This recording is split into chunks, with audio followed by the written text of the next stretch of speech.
Voilà, et après l'Eurozapping, nous allons continuer à parler de l'Europe avec le débat du Grand Soir 3. Quel avenir pour cette Europe en plein marasme économique? Une Europe frappée par un chômage record, hein. Vous le savez, il y a 20 millions de demandeurs d'emploi au sein des pays de l'Union. Pour parler de toutes ces questions et pour apporter ou tenter d'apporter des réponses, je reçois Paul-Marie Coutot. Bonsoir. Bonsoir. Vous êtes le président du parti Souveraineté, Indépendance et Liberté. Vous avez été député européen pendant 10 ans. Aurélie Trouvé, bonsoir. Bonsoir. Vous êtes économiste, présidente du Conseil scientifique d'Attac, le mouvement altermondialiste opposé, entre autres, à l'actuelle politique de l'Union européenne. Guillaume Clossa, bonsoir. Bonsoir. Vous présidez Europa Nova, un centre de réflexion sur l'Europe. Vous animez des débats d'idées, vous essayez d'apporter des solutions à cette Europe en crise. Vous nous direz lesquelles.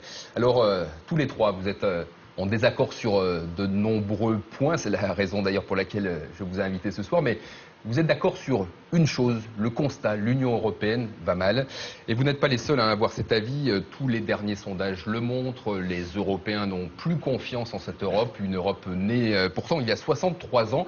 Ce sera d'ailleurs demain la journée de l'Europe, l'anniversaire de la fameuse déclaration de Robert Schuman, autrement dit l'acte fondateur de l'actuelle Union européenne.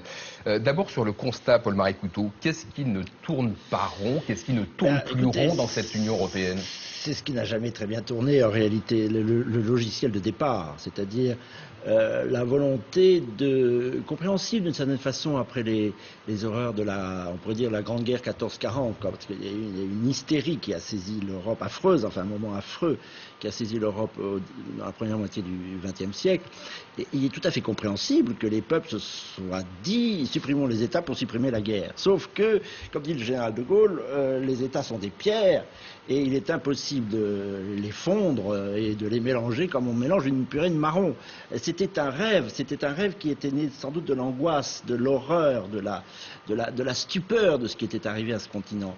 Mais je pense que maintenant il faut être raisonnable. D'ailleurs les peuples sont raisonnables car ils se défient assez universellement maintenant. À peu près tous, on voit partout surgir des partis eurosceptiques, en Italie récemment, en Grande-Bretagne, le parti eurosceptique devient le deuxième. Donc une erreur originelle. Et c'est pareil en France, d'après vous, le nom français était assez bien vu, les peuples ont compris avant les élites, le logiciel de départ était mauvais. Voilà. On va en reparler. Guillaume Clossa, à l'origine, donc à l'époque des Schuman, des Monnet, cette Europe en construction, c'était celle de la paix, de l'espoir de paix, d'espoir de prospérité. Alors bon, la paix c'est gagné, la prospérité, elle est perdue en tout cas pour l'instant. Où est le souffle, l'élan, le rêve de cette Europe aujourd'hui? Je crois qu'il y avait une première étape qui était de réunifier, de faire la paix sur le continent, de créer la croissance. Et pendant 50 ans, ça a très bien marché. Et l'Europe était, avec les États-Unis, dominant. Nous dirigeons le monde. Et puis on rentre dans une deuxième ère, qui est une ère un peu plus compliquée, où les Européens ne dirigent plus le monde et où on n'a pas adapté l'Europe à cette nouvelle donne mondiale.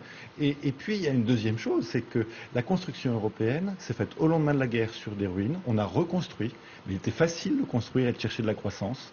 On était en phénomène de rattrapage et on avait le baby-boom. Et puis on sait depuis 10 ans, mais juste le Conseil européen de Lisbonne, il n'y avait pas de problème monétaire, il n'y avait pas de... On annonçait une crise économique pour la décennie 2010-2020 parce que le potentiel de croissance de l'Europe était entre 0 et 1%. Et ça, il y a 10 ans, on le savait.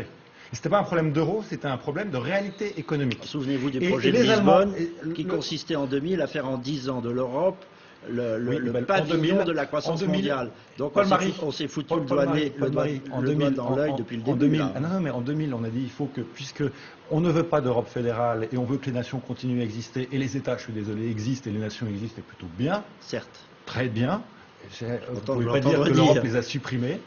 Les États qui ont mis en œuvre les réformes de Lisbonne, à savoir les pays scandinaves, l'Allemagne, à partir de 2000, 2002, 2003, 2004, aujourd'hui vont bien.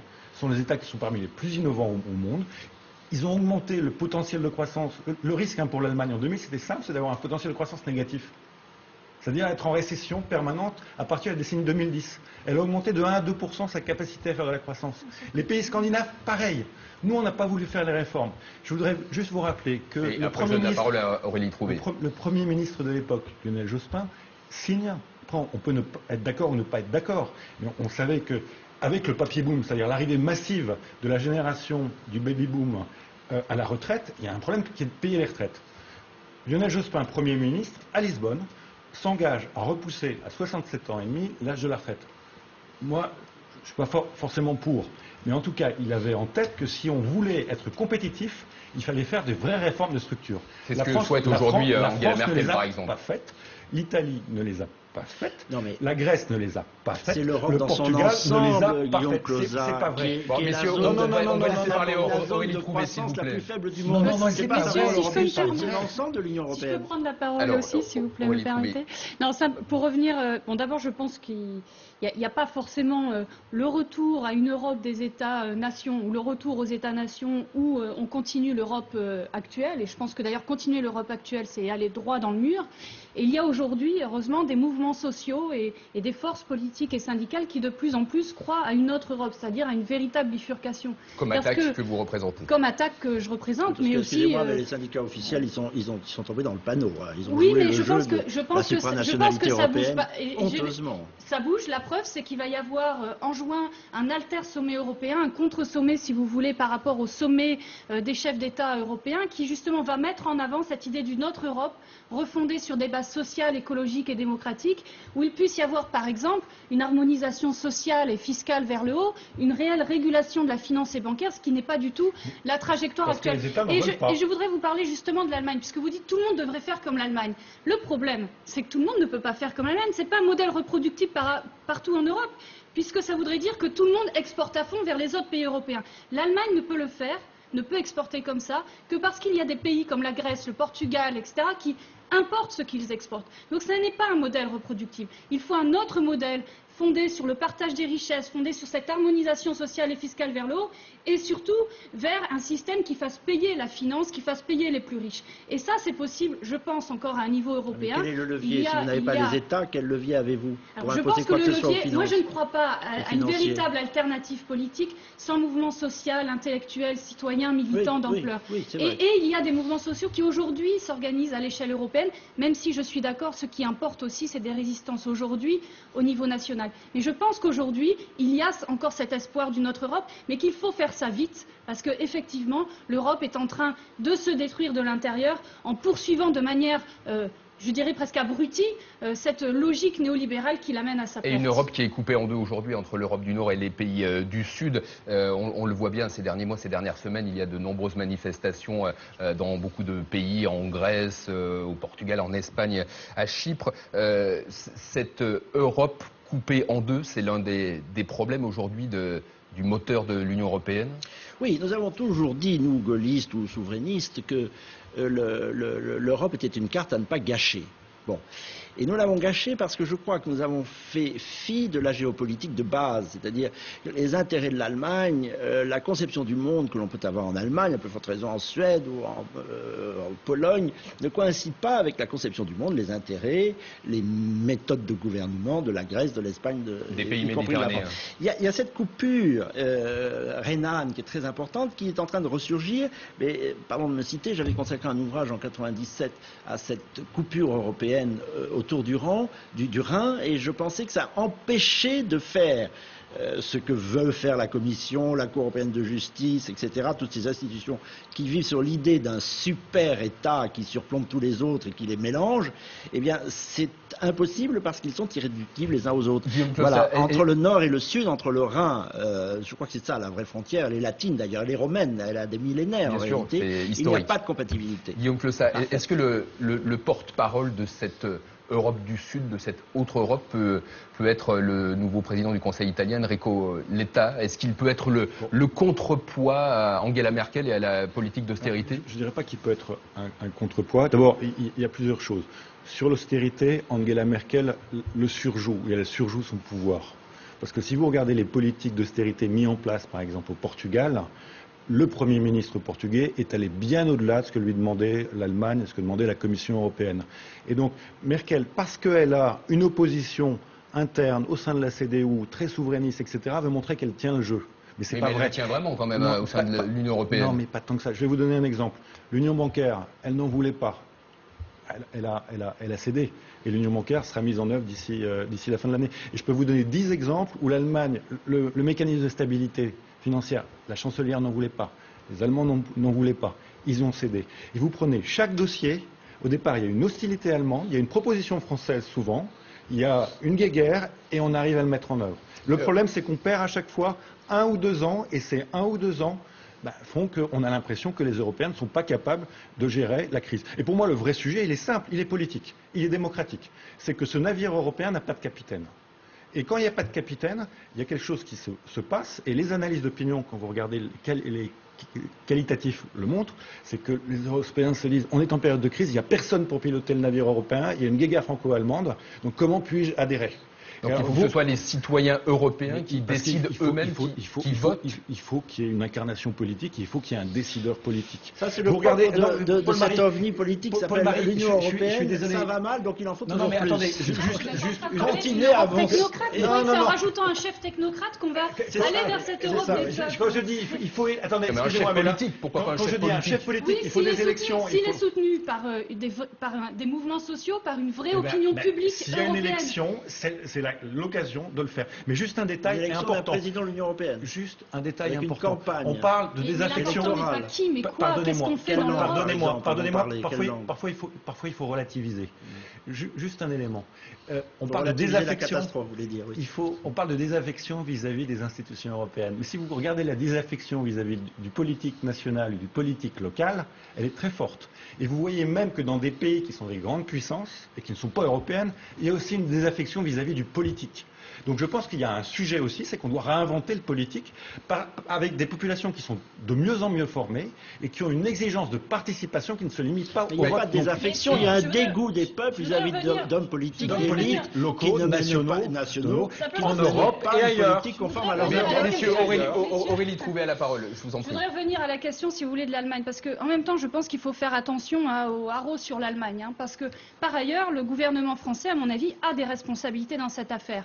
Il aurait pu être, le gouvernement et François Hollande en étant élu, quelqu'un qui porte quelqu'un et un gouvernement qui porte l'idée d'une autre Europe. Or, ce n'est pas ce qui a été fait, puisqu'il a signé le pacte budgétaire qui renforce les contraintes du déficit budgétaire et les politiques d'austérité au bout de quelques mois après l'élection, parce que également il n'a pas montré l'exemple en termes de régulation de la finance. La preuve en est de cette non-réforme bancaire qui a été proposée et votée il y a quelques mois et qui, suivant l'avis de nombreux experts ou de nombreuses ONG européennes, tire vers le bas, au contraire, les projets qu'il y avait sur la table au niveau européen. L'Allemagne n'en veut pas, contrairement à ce que dit Guillaume Closard, c'est l'Allemagne qui mène le bal. Non, justement, la France aurait pu, en tout cas la France manque de courage politique. Elle aurait très bien pu chercher avant tout des alliances auprès des... Oui, la France Pardon, vous avez raison. Il ne faut pas confondre la France et le gouvernement et ce qu'il choisit. Et je suis tout à fait d'accord que le gouvernement aurait pu avoir une vraie volonté politique d'aller vers une autre Europe. Et vu les votes qu'il a fait, vu ce qu'il a choisi de faire, nous ne sommes pas dans cette trajectoire. Et je vous dis, la réforme bancaire, pour moi, est une catastrophe parce qu'elle est en dessous de ce qui a été mis sur la table. Alors, moi j'étais très sévère par rapport au gouvernement. J'ai critiqué le budget européen, que je trouvais insuffisant. Il est quand même de 60 milliards supérieur à la proposition initiale de Mme Merkel et de M. Sarkozy, et de M. Cameron. On a 60 milliards de plus, et malheureusement, tous les États membres étaient contents. Je veux dire, souveraineté. Bon. Alors, c'est un élément qui est... Alors, vous parliez tout à l'heure, pardon, tous les gouvernements de connivence, le temps dont vous parliez de réinventer le politique, il va falloir faire vite, parce que dans un an, ce seront les élections européennes, en mai 2014. Paul-Marie Couteau, comment voyez-vous cette échéance électorale? On sait que les élections avec européennes... beaucoup de confiance et d'appétit, parce que je me rends compte, en parlant à mes concitoyens, que la défiance, c'est même pire que la défiance, je crois. Il y a un début de colère vis-à-vis des institutions européennes qui ne tient pas à ses promesses. Je répète, la promesse de Lisbonne de 2000, je ne parle pas de l'affreux traité de Lisbonne qui a rayé leur nom d'un trait de plume, ce qui est déjà un vrai scandale. On a abandonné à la fois, d'ailleurs c'est la même chose, la souveraineté et la démocratie. Bien, déjà ça c'est un motif de colère. Mais sur les élections, c'est quoi? Il y avait des promesses en l'an 2000 consistant à faire de l'Europe le centre de la croissance mondiale. c'est exactement l'inverse. L'Europe, pas simplement l'Europe du Sud, l'ensemble de l'Europe réalise le plus faible score, beaucoup plus faible que l'Afrique, beaucoup plus faible que les États-Unis, le Brésil, le Canada, sans parler de l'Asie. On est vraiment à la traîne. Donc les peuples sont exaspérés d'avoir été trompés. Et j'en vois des signes en France, j'en vois en Grande-Bretagne, je citais notre parti ami UKIP qui arrive à 25% des voix. Dans les pays de l'Est, c'est à peu près l'étiage. En Finlande aussi, des eurosceptiques. Je crois qu'on va envoyer, et j'espère que les Français joueront leur partition et seront à la proue de ce mouvement. Il y aura beaucoup de députés eurosceptiques ou souverainistes au Parlement européen. Et je pense que c'est une bonne chose pour imposer une réorientation de l'Europe, car cette Europe-là, c'est une carte dont nous avons besoin, que vous gâchez bêtement par la technocratie et l'entêtement, mais nous en avons besoin. Et peut-être que les peuples vont reprendre à la faveur de cette élection européenne. Tout à fait, mais il ne faut pas que cette reprise en main par les peuples aille du côté du nationalisme et du fascisme. Et c'est bien pour ça que cette idée d'une autre Europe, il faut la porter haut et fort. Et c'est ce que portent aujourd'hui beaucoup de mouvements sociaux, même en Grèce ou au Portugal, en étant dans cette situation extrêmement compliquée. D'ailleurs, l'Alter-Sommet aura lieu à Athènes, en Grèce. Et pour ça, je pense qu'il faut effectivement une volonté politique très forte d'un certain nombre de gouvernements et donc des résistances nationales. Attendez, le dernier mot, s'il vous plaît. On a la chance de politiser l'Europe, c'est-à-dire que pour la première fois, les élections européennes peuvent avoir un enjeu, c'est la désignation du président de la Commission européenne avec des vrais candidats, des vrais programmes et une vraie campagne. Si c'est pour faire des politiques d'austérité, choisissez votre candidat, soutenez votre candidat. Enfin, écoutez, on a déjà dit ça la dernière fois, on a eu droit à Barroso qui était au fond nommé par Washington. Alors, voilà, on ne va pas refaire l'histoire à ce moment du débat, s'il vous plaît. Paul Marie était le candidat de Washington. Merci Il n'y a beaucoup. pas eu de campagne. Merci Guillaume Clossa, merci Aurélie Trouvé, merci à vous d'avoir été sur le plateau du Grand Soir 3 ce soir pour ce débat concernant l'Europe. Comme chaque